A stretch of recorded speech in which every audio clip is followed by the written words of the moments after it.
Har xil sabzavotlarni marinovka qiladigan idish oldim. Bu marinovka uchun idish soленый bodring deysizmi, pomidor deysizmi, xohlagan narsangizni qilsangiz bo'ladi.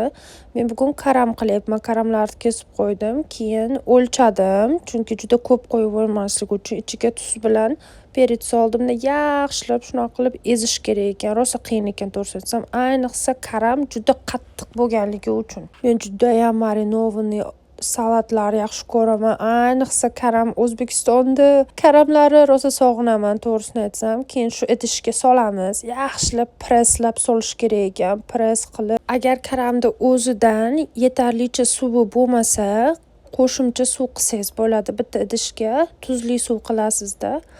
Keyin qo'shasiz shunaqa qilib, chunki bu suvni ichida bo'lishi kerak ekan, lekin press bo'lib turishi kerak ekan. O'zi shunaqa narsasi bor. Ko'rib turganingizdek, suv ustida turibdi, lekin press qilingan karamlar qattiq